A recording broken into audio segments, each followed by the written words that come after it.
This is by far the fanciest introduction I have ever received and any talk I have ever given. Also, you'll notice I'm a lot more trim, but not quite as dressed up as the crowd in New York. Sorry, that's my San Francisco life.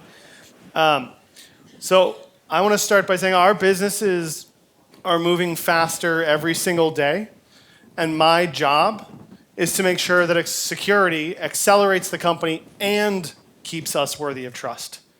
And that's what my name's Justin. I'm head of security at Dropbox. So, to me, velocity is critical for all organizations, whether we're selling hamburgers or building the smart workspace. And what I mean by velocity here is our ability to adapt to change. That can be changing business climate, that can be taking advantage of opportunity, and that can be reacting to the moments in which our company is going through hardship. Security can be a part of slowing success down. And what I think about when I really think about that has way more to do with something like the product development lifecycle, which is the core of innovation for a lot of companies. And when security slows the business down, what we're doing is we're usually adding gates at the end. We're throwing up roadblocks at the end of the process where we find problems and then we throw it back to the business and say, fix this before we go live. I don't like that. So what I would say is it's time for us to move to, there we go, to high velocity. Sorry. And to me, high velocity looks like this. We're partnering continuously with our businesses.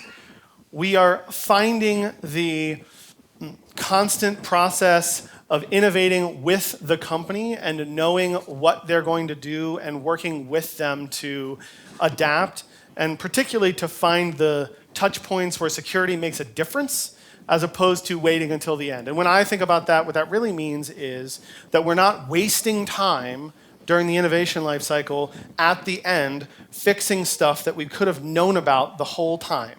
That's why my product security teams spend so much time from the beginning of what most people would call the SDLC, and not just gate checking things at the end. So I think one thing that always sticks out to me is that a lot of security teams try and take that kind of tangly mess that was on the screen and turn it into this, right? And what we can all recognize is, as at least the security leaders here in the room with me, is that the traditional approach is not working anymore. How many of us have seen time and time again as companies start to work around the security team as opposed to with us? How many times have we put some technology as a business into practice without it ever going through all the gates the security team puts up in place? I think it's really tempting to think of this problem as something that other business leaders in the organization create. They ignore policy. They skip my gates. They don't internalize the training that I've given them. That is a really quick way to blame and frustration and ultimately to the burnout of your security team. The fault here instead lies with how we approach the problem. The way we have been doing security in the past is sapping innovation in our businesses and failing to even generate the results we want. Let's talk about results for a second. Who here measures something like how many people take training? Who here measures something like how many vulnerabilities are in our application? What does that actually teach us? I would tell you it teaches you very little. And it doesn't account at all for how much time and energy goes into the work of optimizing for those metrics. So I think it's time for us to learn to, shout out to Nadav, operate with chaos. And I think security teams have to own the risk. To me, this is the path forward for a security organization that actually cares about business value. Your job is to build security into the organization so seamlessly that it disappears into the background. Success looks like managing the risk of an organization while the whole business moves faster for it. I think that takes a mindset shift. We're owners of risk, not auditors. You need to think about how you can give your company an easy pass as opposed to making them slow to a crawl to pay the cash toll. I think this takes another form of mindset shift, which is activating the helping mindset. I know this may sound a bit San Francisco woo-woo to some of you. Here's what I actually mean. If your job in your company is to tell people no, as opposed to finding the yes and for your organization, you're not helping. Thanks, Nadav. You're lightening the mood for me. I appreciate that. Here's how I actually do that, because I don't want this to be a bunch of high-level talk that doesn't feel real for all of you. I ask the question of my directors and their managers and my staff. How did you help someone today? How did you move the business forward today? What could we have done more than we already have? And I think that's been really critical in changing a mind, because ultimately mindset shifts and culture change for all of us that do like a lot of the security work are extremely hard to change.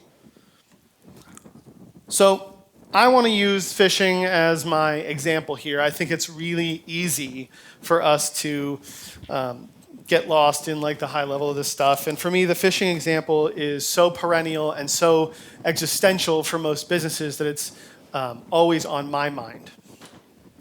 So what's true about email? I would say probably all of you, at least me, live in email all day, all the time. I open tons of emails, I open tons of attachments. But what are we actually telling our businesses? What are we telling our users? Don't do that. Be afraid of your email. We tell them, you don't want to open that attachment. Are you sure you meant to get that email? How does that actually help them do work? How are we helping them be successful? And on top of that, are we really asking our users to act as the primary control against phishing?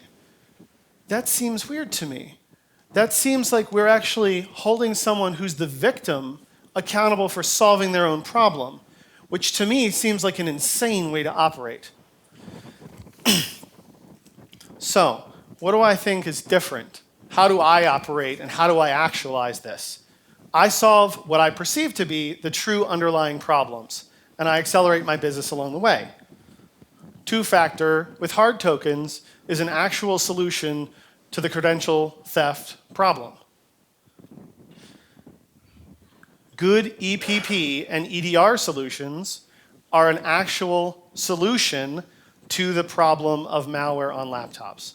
And these things don't actually take a massive engineering team to uplift. There are solutions, in fact, there are probably too many solutions on the market for all of us who have to make these decisions. So the real challenge is how do you step back and look at what we can do to help our organizations accelerate. Maybe instead of thinking about how do I blame the users, I think about how do I insource the risk to security? How do I make it my problem to solve? And how do I make it so that the users don't waste their time on phishing emails? Because that's actually how I think about it, the organization at Dropbox.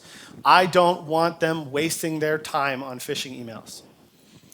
So I'll leave you with, I want you all to think about how you can go back to your organization to activate the helping mindset in your security teams.